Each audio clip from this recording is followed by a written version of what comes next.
So we apologize, we had load shedding, so we need to just have, this is going to be our part number 2. So now we were speaking about these reactions which are available when you're looking into the organic chemistry, the organic reactions. So we're saying we have substitution reactions where we are looking at that, okay, this occurs only in compounds which have single bonds, including your alcohols, you including your alkanes or your haloalkanes, which form compounds with single bonds from different homologous series. So we can see that these are the different types of substitution. We have halogenation, which is alkane to haloalkane. Okay. Now, these are the reactive conditions, which is heat, sunlight, as well as the UV light. Okay. If we are looking at the hydrolysis type of solution, this is when now we are having our haloalkane going to an alcohol. Okay. Because these are reactions which are happening. Okay. Also, we have haloalkane to alcohol, which is happening through the process or through the substitution or called hydrolysis, and also from alcohol to haloalkane. Now we have what we call the addition reactions, which happens on double bonds. So these are our alkenes now form compounds with the single bonds of the alcohols, alkanes, and all that. So we have the hydration, that's the first one. As you can see, we are looking at our excess water being produced. These are the reaction conditions, sorry, our excess water and the small amount of acid there. We have our sulfuric acid as well as a catalyst in the process, as well as our halogenation. As we can see, these are double bonds, but at the end we can see what we are having over there. We also have our halogenation, we have our hydrogenation as well. And also when we are looking at our elimination reactions, this occurs when the single bonds, which include the alcohols, alkanes, or the haloalkanes, they form compounds with double bonds, which are the alkenes. So we can see that's now we are now looking at the halogenation. We are also looking at thermal cracking. As you can see, they are forming the ones with double bonds afterwards. All right. Also have the catalytic cracking as well. We have dehydration and dehydrogenation. Then of course we have what we call the esterification. We're going to have an experiment which is going to look specifically at this process or at this reaction, which is called esterification, which is the reaction of alcohols as well as the carboxylic acids. Okay, so we can see this is the esterification. This is our alcohol, as you can see that OH there. So this is our alcohol over there. Then this is our carboxylic acid. So when these two react together, of course, at the presence of the concentrated sulfuric acid, which plus an catalyst plus the heat, this will now produce an ester. As you can see here, this is an ester. All right, now of course we need to understand our polymers properly and just get the drill of how things work on that. Now let's look at our first example. I'm just going to do one example so that we can see if we can all be on the same side on how these questions will be asked when we are looking at our exams. Okay, so let's try to see if we can practice one question over there. Let's see if we can go over one question over there. Let's see if we can go over one question so that everyone can be happy. All right, now the letters A to G in the table below represent 7 organic compounds. This is just from the exact exam, guys. So we are checking from this exam which we were having there. So I just combined it so that it can also be on the document. Now let's look at the question. Write down the following. The name of the homologous series to which compound F belongs. Where is F? F is here. Which homologous series does this appear at? We can see that there are 3 bonds there. So which means this is going to be on our alkynes.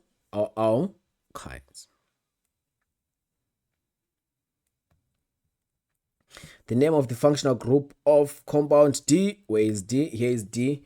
What is this functional group of compound D? Let's see. The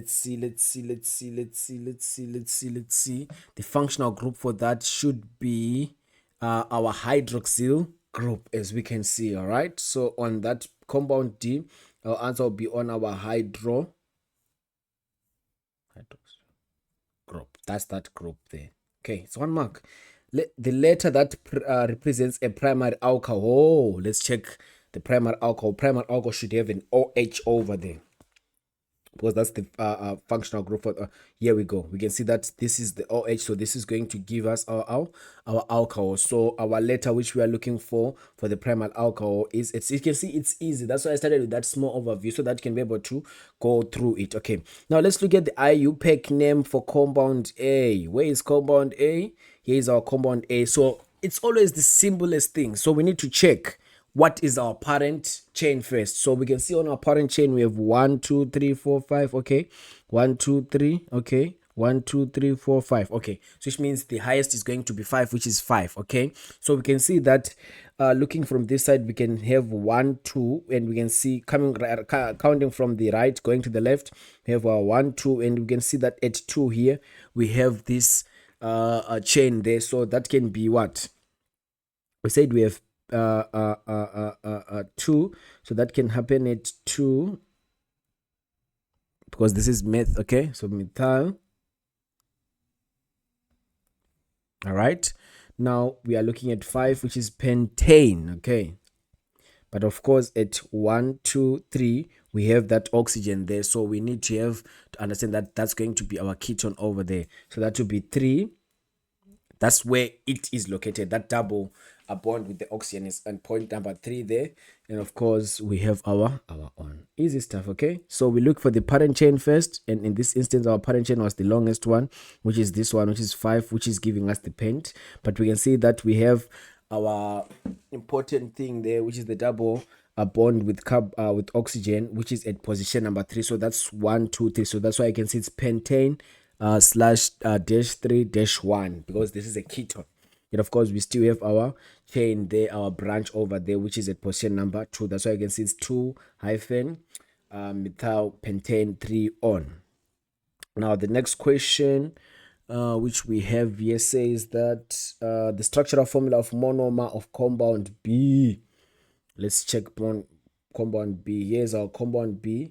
Now they want us to look at the monomer for that. The monomer is going to be easy, guys. The monomer of that is just going to be what we have how many H's? We have 4. 1 2 3 4. So the monomer there will just be our C, and we have another C over there. Let's just use an arrow.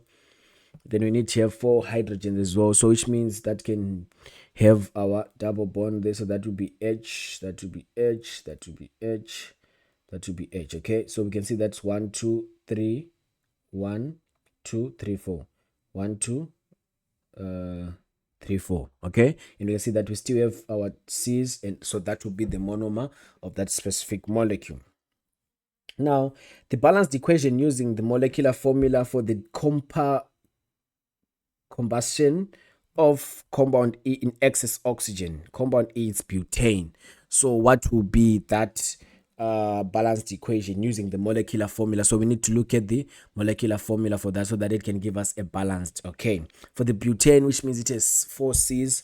So in this instance, this is straightforward. In order for it to be balanced, of course, that would be our C4H10, right, plus our oxygen, right, because they say that molecular formula of the combustion of that with excess oxygen, and that can give us our carbon dioxide. So that will be CO2 plus our hydrogen gas. Okay, so now it's now on our side to balance both sides, because this is what happens.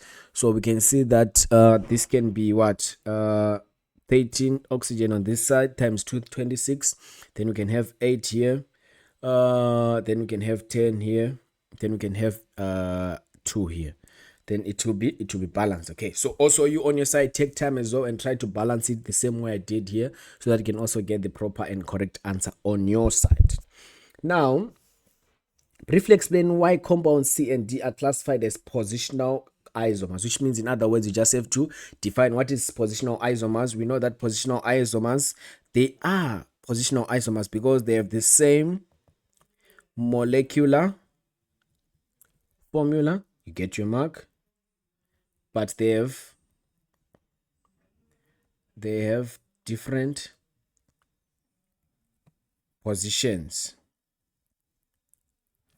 of the functional group. Straight and easy. Okay, they have different functional group. Now compound G is prepared using alcohol. Okay, as one of the reactants. Where is compound G? Oh, here's, this is an ester.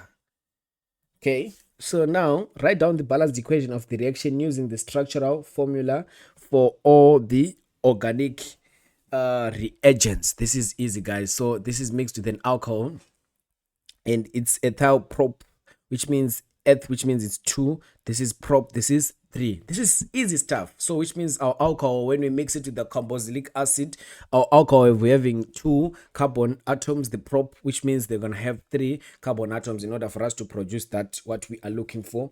So in that being said, let's just create a note there so that we can have what we want to have. All right, so now let's write the structural formula for that. Easy again. So the structural formula of the alcohol, since it's ethyl, let's decrease that. Here we go. So since we are given, or since we are told that we are looking at that specific a part which we are having there, so we can now have our alcohol over there. Okay, so that would be our 2C's, because that's an ethyl propanoate, which is, this is for the alcohol part. Okay, then of course we have our bonds, our hydrogen bonds. Okay, that's our alcohol. Plus now we need to have our carboxylic acid. They said prop, which means 3C's, 1, 2, and 3. Okay, so that's easy. For the carboxylic acid, we know this is the structural formula over there. Okay,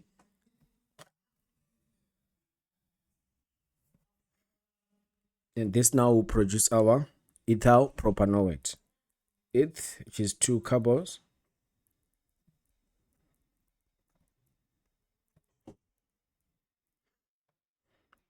alcohol,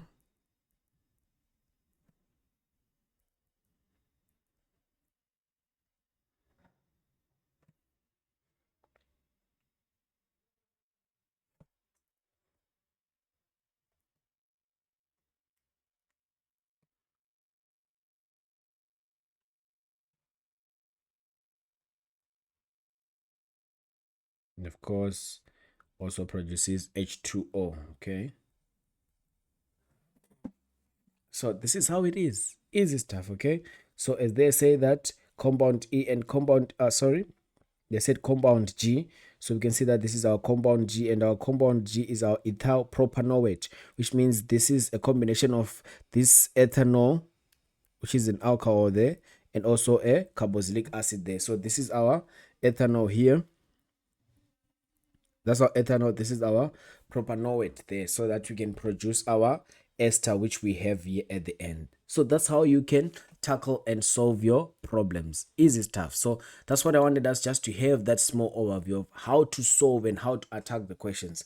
Understand the different homologous series which we have, and understand these fundamentals which I've given you. Then from that point, I'm telling you, trust me on that, you will have a happy life afterwards. Okay, so now also send the solutions as well of other questions in the group. So if you want me to explain something again, please drop a comment or text on the WhatsApp group so that we can be aware of how we can assist you, because Yebo Tutor is here to help you. From me to you guys, have a good evening.